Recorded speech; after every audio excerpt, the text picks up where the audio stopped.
नमस्कार दोस्तों, मैं हूं दीपक चौरसिया और मेरे इस सोशल मीडिया के मंच पर आपका स्वागत है। आज बिहार की बात करने वाले हैं। बिहार पर अपना फोकस मैं लगातार बढ़ाते जा रहा हूं क्योंकि अब अगले हफ्ते ही बिहार के चुनाव की घोषणा हो जाएगी। इसी हफ्ते में जो इलेक्शन कमीशन के तीनों चुनाव अधिकारी हैं, मुख्य चुनाव अधिकारी और अन्य चुनाव आयुक्त, वो जाएंगे बिहार। उन्होंने इससे पहले एक वर्चुअल मीटिंग कर ली है जो अधिकारी हैं उनके साथ, लेकिन अब वो जाकर वहाँ पर एक औपचारिक टूर करेंगे और औपचारिक टूर के बाद कभी भी चुनाव की घोषणा हो जाएगी। अब चुनाव की घोषणा का काउंटडाउन शुरू हो चुका है, इसीलिए अब बिहार पर मेरा सबसे ज़्यादा फोकस होगा।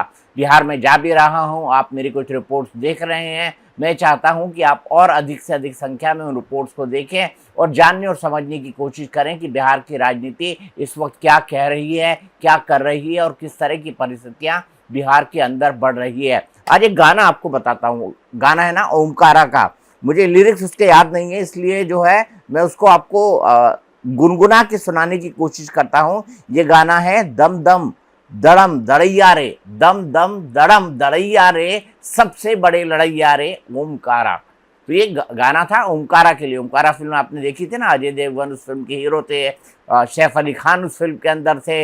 लेकिन यहाँ मैं उन हीरोज की बात नहीं कर रहा हूँ, यहाँ मैं बिहार की राजनीति में आज जो हीरो बन के उभर रहा है उसकी बात कर रहा हूँ, और वो नाम है प्रशांत किशोर का। हाल ही में सी वोटर का एक सर्वे आया है। सी वोटर के सर्वे में मुख्यमंत्री की पसंद के तौर पर प्रशांत किशोर खुद मुख्यमंत्री नीतीश कुमार से आगे हैं। ये अपने आप में उनकी एक बहुत बड़ी सफलता है। और जैसे जैसे चुनाव नज़दीक आते जाएगा ना, इस ट्रैकर का, ये जो ट्रैकर चलता रहता है 4-5 महीने में कि किसकी लोकप्रियता यहाँ पहुँची, फिर यहाँ पहुँची, फिर यहाँ पहुँची, फिर यहाँ पहुँची, फिर यहाँ पहुँची, तो ये लोकप्रियता जो है वो बताने की परिस्थिति अब आ चुकी है और इस लोकप्रियता का काफ़ी फर्क पड़ने वाला है चुनाव के अंदर। लेकिन सवाल ये खड़ा होता है कि क्या प्रशांत किशोर, जिनकी लोकप्रियता मुख्यमंत्री के तौर पर नीतीश कुमार से आगे हैं, वो इस सर्वे के बाद मुख्यमंत्री बन जाएंगे? नहीं, ऐसा बिल्कुल नहीं कहा जा सकता। सर्वे में लोकप्रियता आना एक बात है, लेकिन चुनाव के अंदर वोट मिलना बिल्कुल दूसरी बात, बिल्कुल दीगर बात, बिल्कुल अलग बात।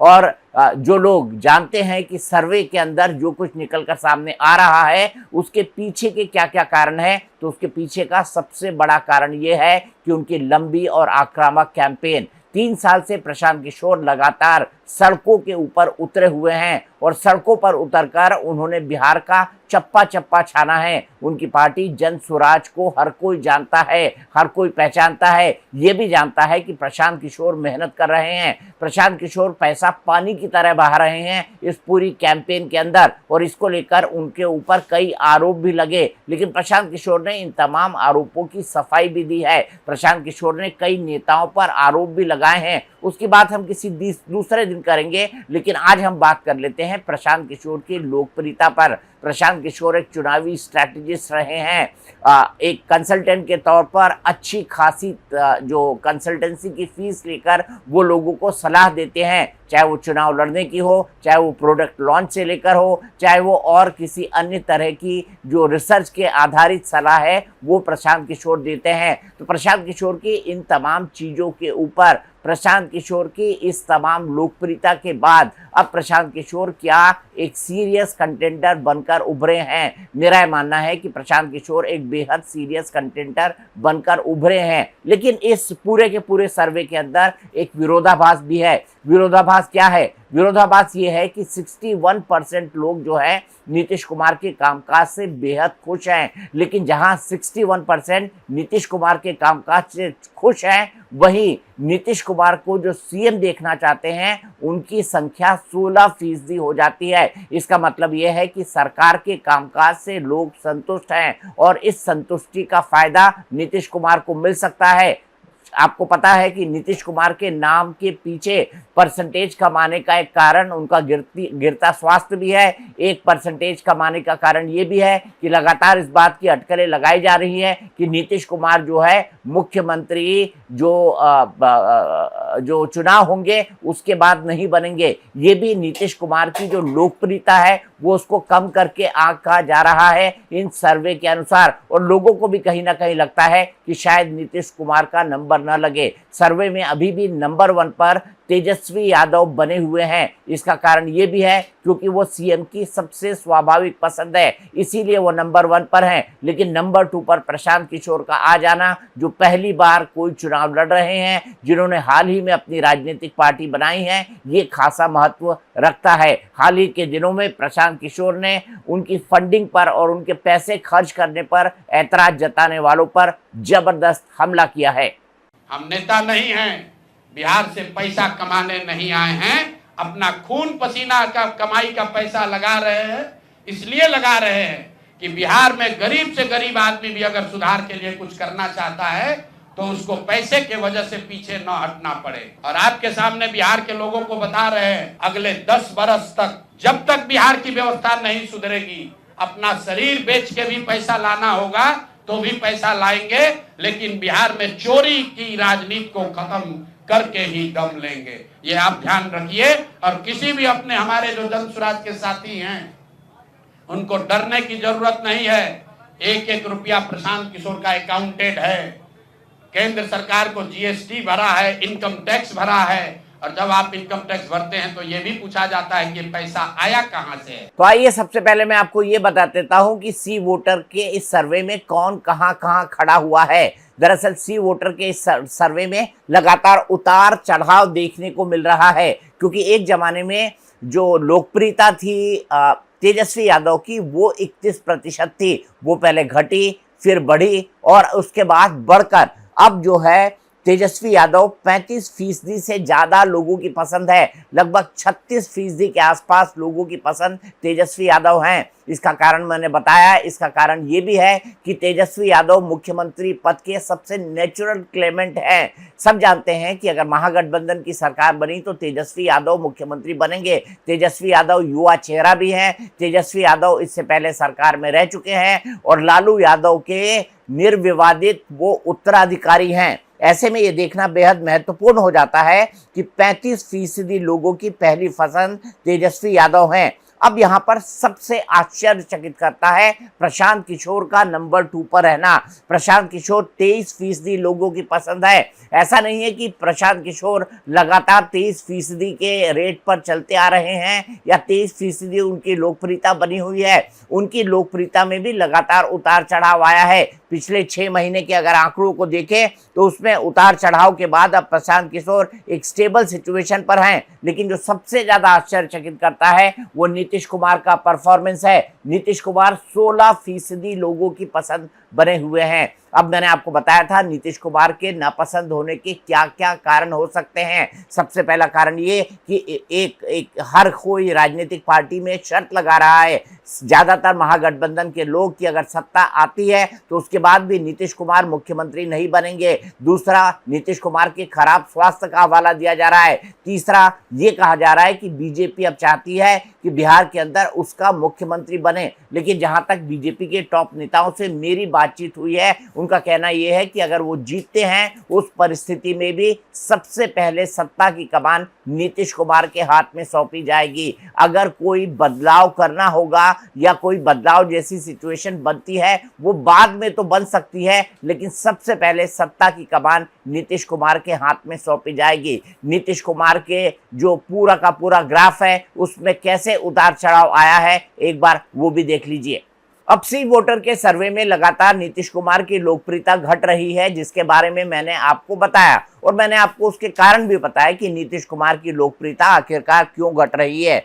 सबसे पहले फरवरी में उन्हें 18% लोगों ने पसंद किया, जो अप्रैल में गिर के 15% हो गया, जून में बढ़कर 18% हो गया, अब सितंबर के तीसरे सप्ताह में ये 16% है। अब मात्र 1 महीना बाकी है, क्योंकि 1 महीने के बाद तो चुनाव की नौबत आ जाएगी। अब 1 महीने की रेटिंग और आएगी, जिसमें साबित होगा कि नीतीश कुमार आज की तारीख में कहाँ खड़े हुए हैं। जब चुनाव घोषित होते हैं, ऐसे में जो है पॉलिटिकल पार्टी अपनी कैंपेन को पकड़ती हैं, अपनी कैंपेन को पीक पर पहुंचाती हैं, साथ ही साथ टिकटों की भी घोषणा होती है। इस बार टिकट का डिस्ट्रीब्यूशन बेहद महत्वपूर्ण होने वाला है, क्योंकि जानकारों का ये मानना है कि जो असंतुष्ट लोग होंगे, चाहे वो महागठबंधन के हों, चाहे वो एनडीए के हों, वो प्रशांत किशोर की तरफ रुख करेंगे और प्रशांत किशोर का जो अपना वोट बैंक है वो मिलकर, और असंतुष्ट जो वहां पर खड़ा होगा उसका वोट बैंक इतना बन सकता है कि वो किसी दूसरी पार्टी को हरा दे। लेकिन प्रशांत किशोर अभी अपने दम पर पूरी की पूरी राजनीति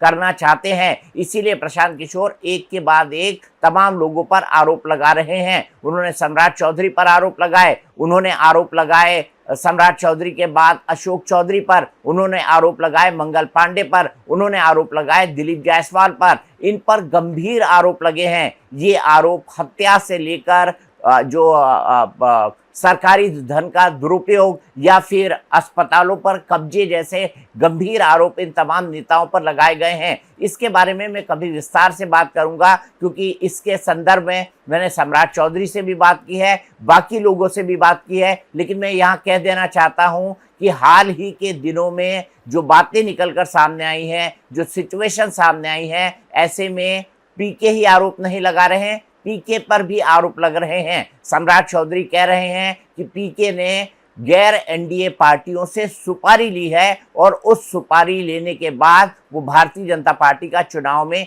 नुकसान करना चाहते हैं।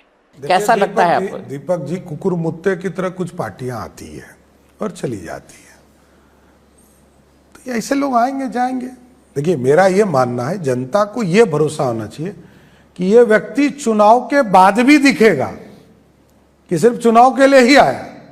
क्योंकि अभी तक जो दिख रहा है वो स्पष्ट दिखता है कि रेवंत रेड्डी पैसा दे रहा है, वाईएसआर पैसा दे रहा है,